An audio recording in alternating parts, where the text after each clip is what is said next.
এই চেনেললৈ অহাৰ বাবে সকলোকে স্বাগতম জনাইছোঁ। মই মনোৱাৰ ছাৰ আৰু মোৰ চেনেল মাষ্টাৰ অফ গ্ৰামাৰ। আজিৰ ক্লাছত মই গণিত শিকাবলৈ লৈছোঁ। যিসকল ছাত্ৰ ছাত্ৰীয়ে গণিতত ভয় পায়, গণিতত দুৰ্বল, তেওঁলোকক কৈছোঁ আজিৰ এই ভিডিঅ'টো সম্পূৰ্ণকৈ চাব। আজি মই অতি সহজে কেনেকৈ গণিত শিকিব লাগে মই তোমালোক এই প্ৰক্ৰিয়াটো শিকাইছোঁ। আজি মই ক্লাছ 5ৰ গণিত শিকাম।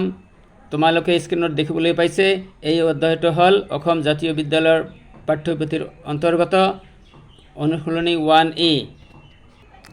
1 নম্বৰ আছে কি, তলৰ সংখ্যাকেইটা ভাৰতীয় পদ্ধতিৰ ইণ্ডিয়ান ছিষ্টেম স্থানমান তালিকাত প্ৰকাশ কৰা।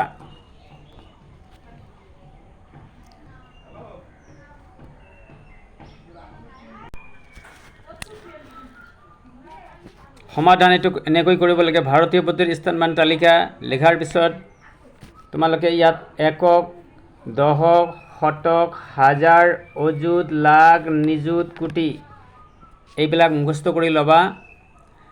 এনেকৈ ঘৰকৈ তালিকা প্ৰস্তুত কৰি তাৰপিছত সোঁফালৰ পৰা লিখিব। যিটো আছে সোঁফালত 5 আছে, তাৰপিছত 4 আছে, 7 আছে, 3 আছে, 8 আছে, 4 আছে, এনেকৈ লিখিলেই হ'ব। তেনেহ'লে ইয়াত দেখা 4 লাখ, 8 অযুত, 3000 এনেকৈ লিখিলেই হ'ব।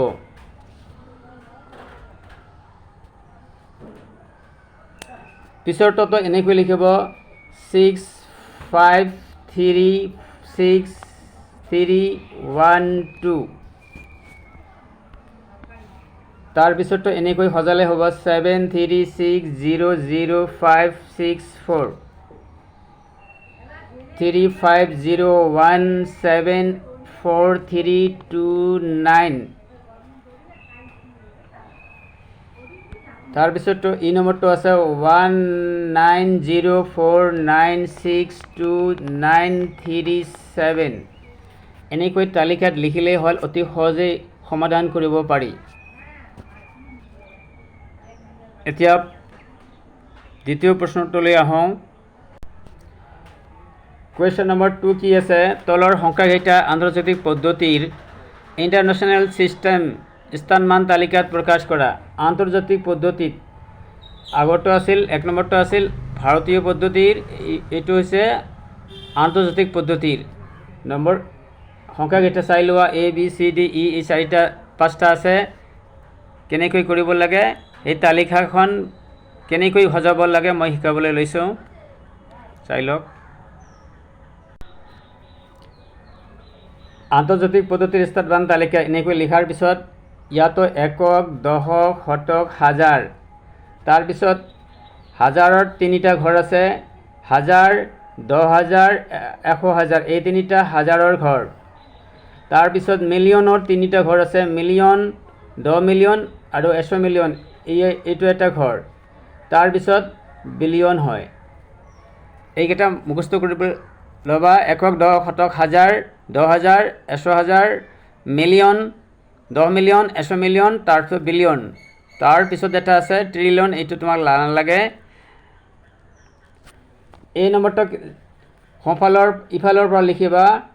সোঁফালৰ পৰা ইয়াত 9 8 9 6 5 8 3 এনেকৈ বিটো সজাবা। এনেকৈ 8 8 8 3 3 7 6 5 এনেকৈ লিখিলেই হ'ব। একো কৰিব নালাগে, এনেকৈ লিখিলেই হ'ব। তালিকাখন চাই লওক, এনেকৈ সজালেই হ'ব।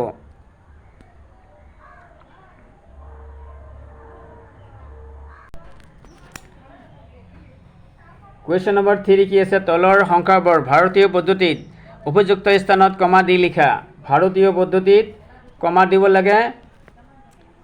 সোঁফালৰ পৰা প্ৰথমে 3 ঘৰ, তাৰপিছত 2 ঘৰ, আৰু আন্তৰ্জাতিকৰ ক্ষেত্ৰত 3 ঘৰ, সোঁফালৰ পৰা 3 ঘৰ এৰি এৰি কমা দিলেই হয়। মই দেখুৱাইছোঁ, চাওক। সমাধানটো চাই লওক। ভাৰতীয় পদ্ধতি লিখিবা। তাৰপিছত সংখ্যাটো লিখাৰ পিছত সোঁফালৰ পৰা ভাৰতীয় পদ্ধতি যদি হয় সোঁফালৰ পৰা প্ৰথমে 3 ঘৰ, তাৰপিছত যিমান কেইটা থাকে 2 ঘৰ 2 ঘৰ কৈ কমা দিলেই হয়। ইয়াত দেখা 1 ঘৰ 2 ঘৰ 3 ঘৰ 3 ঘৰ পিছত কমা দিছোঁ, তাৰপিছত 2 ঘৰকৈ, তাৰপিছত 1 ঘৰ 2 ঘৰ 2 ঘৰ দিছোঁ, তাৰপিছত এটা সংখ্যা আছে, যদি বেছি সংখ্যা থাকিলে 2 ঘৰ পিছত আকৌ দিব লাগিছিল। ইয়াতো এনেকুৱা একেই 1 ঘৰ 2 ঘৰ 3 ঘৰ 3 ঘৰ পিছত কমা, তাৰপিছত 1 ঘৰ 2 ঘৰ 2 ঘৰ পিছত কমা, তাৰপিছত 2টা ঘৰ আছে, ইফালে কমা নহয়। এনেকৈ সকলোবিলাকেই তোমালোকে দেখা 1 ঘৰ 2 ঘৰ 3 ঘৰ পিছত কমা, 2 ঘৰ পিছত কমা, তাৰপিছত 2 ঘৰ পিছত কমা। ইয়াতো দেখা 3 ঘৰ 2 ঘৰ 2 ঘৰ পিছত কমা দিলে হয়। নিশ্চয় বুজিবলৈ পাইছে।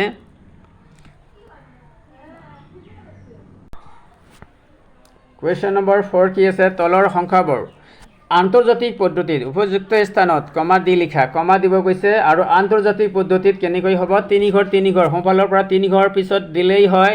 তেনেহ'লে 1 ঘৰ 2 ঘৰ 3 ঘৰ ইয়াত দিব, তাৰপিছত 3 ঘৰ আছে, তাৰ ইটো নহয়, ইয়াত 1 ঘৰ 2 ঘৰ 3 ঘৰ এইটো হ'ব, তাৰপিছত এনেকৈ দিলেও হয়। 3 ঘৰ পিছত ইয়াতো 1 ঘৰ 2 ঘৰ 3 ঘৰ, তাৰ পৰা 3 ঘৰ এনেকৈ দিলেও হয়। মই দেখুৱাইছোঁ। এনেকৈ লিখিবা আন্তৰ্জাতিক পদ্ধতিত, তাৰপিছত সংখ্যাটো লিখিবা, লিখাৰ পিছত 1 ঘৰ 2 ঘৰ 3 ঘৰ 3 ঘৰ পিছত কমা, তাৰপিছত 1 ঘৰ 2 ঘৰ 3 ঘৰ পিছত আৰু কি নাই, সংখ্যা নাই, গতিকে ইয়াত নহ'ব। তাৰপিছত এইটোত দেখা 1 ঘৰ 2 ঘৰ 3 ঘৰত কমা, 1 ঘৰ 2 ঘৰ 3 ঘৰত কমা। এইটোতে চি নম্বৰটো একে 1 ঘৰ 2 ঘৰ 3 ঘৰ পিছত কমা, 3 ঘৰ পিছত 3 ঘৰ ঘৰকৈ লিখি কমা দিলেই হয়। আৰু ভাৰতীয় পদ্ধতিত প্ৰথমে 3 ঘৰ, তাৰপিছত 2 ঘৰকৈ বাদ কি কৰিব, কমা দিলেই হৈ যায়।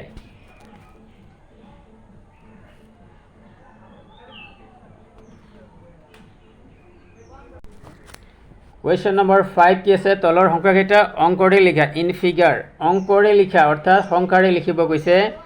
চাই লোৱা 5,67,007 মই দেখুৱাই আছোঁ।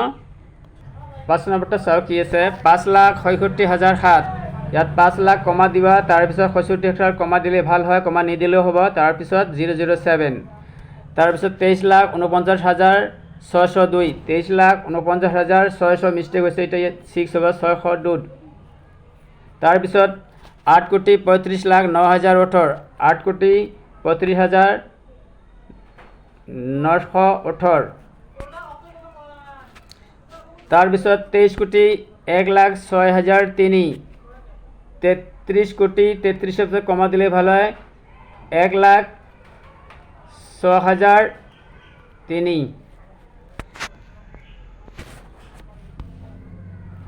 এই নম্বৰটো আছে 536,357, 536 লিখাৰ পিছত কমা দিব, এইটো শূন্যটো নহয়, 357।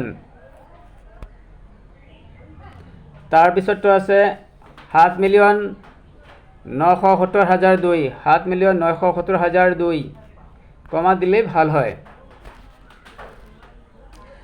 তাৰপিছত জি নম্বৰটো আছে 37,268,542, 37 মিলিয়নৰ পিছত কমা 268,542, 37,268,542।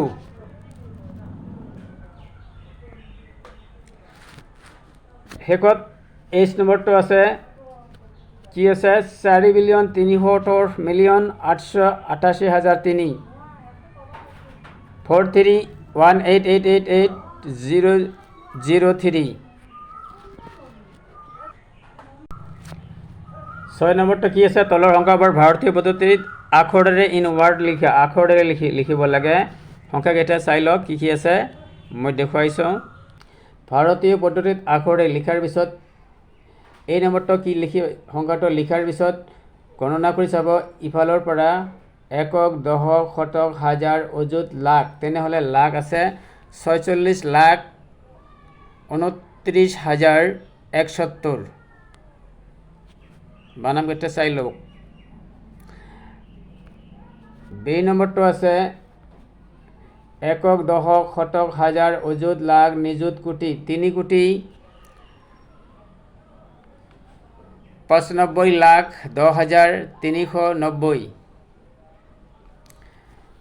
সেই নম্বৰটোৰ এনেকৈ লিখিবা একক দশক শতক হাজাৰ অযুত লাখ নিযুত কোটি 27,66,09,203 8 নম্বৰটো কি আছে তলৰ সংখ্যাবাৰী স্থানমান অনুসৰি বিস্তাৰ কৰা বিস্তাৰ কৰিব লাগে সংখ্যাকেইটা চাই লওক মই দেখুৱাই আছোঁ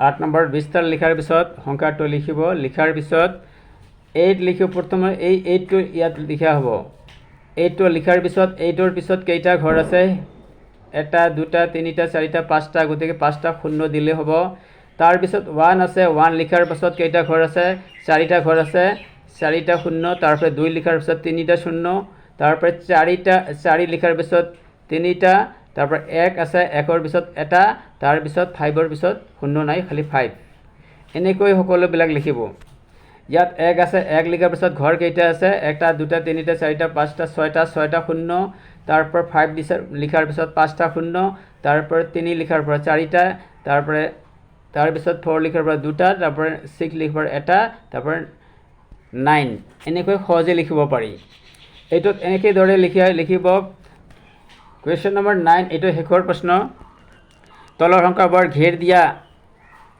অংকবোৰৰ স্থানমান প্লেচ ভেলু লিখা এইটো এনেই ক'ব পাৰি ইয়াত ঘেৰ দিয়া আছে 9ত 9 একক দশক শতক হাজাৰ অযুত 9 অযুত হ'ব দেখুৱাই আছোঁ মই 9 নম্বৰটো এনচাৰটো চোৱা ঘেৰ দিয়া অংকবোৰৰ স্থানমান লিখাৰ পিছত সংখ্যাটো লিখিবা লিখাৰ পিছত এনেকৈ 9ৰ স্থানমান লিখিবা তাৰপিছত 9ৰ স্থানমান 9 লিখাৰ পিছত কেইটা ঘৰ আছে এটা দুটা তিনিটা চাৰিটা শূন্য দিলেই হ'ল এনেকৈ দিলেও হ'ব নাইবা এনেকৈ দিলেও হ'ল 9 অযুত লিখিলেই হ'ব তাৰপিছত ইয়াত 6ৰ মান আছে কিমান 6ৰ মান হ'ব 6ৰ মান 6 লিখাৰ পিছত কেইটা ঘৰ আছে এটা দুটা তিনিটা চাৰিটা পাঁচটা ছয়টা সাতটা শূন্য দিলেই হ'ব 7টা দিলে 6 নিযুত হয় এই এনেদৰে 6 নম্বৰটো চি নম্বৰটো 2ৰ স্থানমান 2 লিখাৰ পিছত 2 লিখাৰ পিছত কেইটা ঘৰ আছে শূন্য সেইকেইটা দিব তাৰপিছত এইটো 2 কোটি হয় তাৰপিছতটো ডি নম্বৰটো 9ৰ স্থানমান 9 লিখাৰ পিছত ঘৰ কেইটা আছে এটা দুটা তিনিটা চাৰিটা পাঁচটা ছয়টা সাতটা আছে 7 কোটি হয় 9 কোটি তাৰপিছত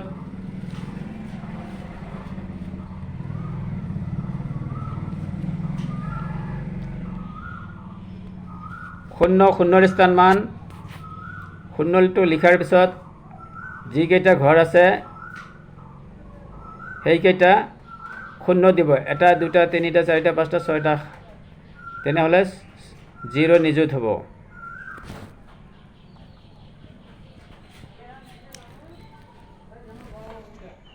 প্ৰিয় শিক্ষাৰ্থীসকল আজিলৈ ইমানেই আজিৰ ভিডিঅ'টোৰ দ্বাৰা উপকৃত হ'লে ভিডিঅ'টো এটা লাইক দিব আৰু চেনেলটো যদি এতিয়া ছাবস্ক্ৰাইব কৰি লোৱা নাই চেনেলটো ছাবস্ক্ৰাইব কৰি ল'ব মই নিতত আপোনালোকৰ বাবে ভিডিঅ' আগবঢ়াম ধন্যবাদ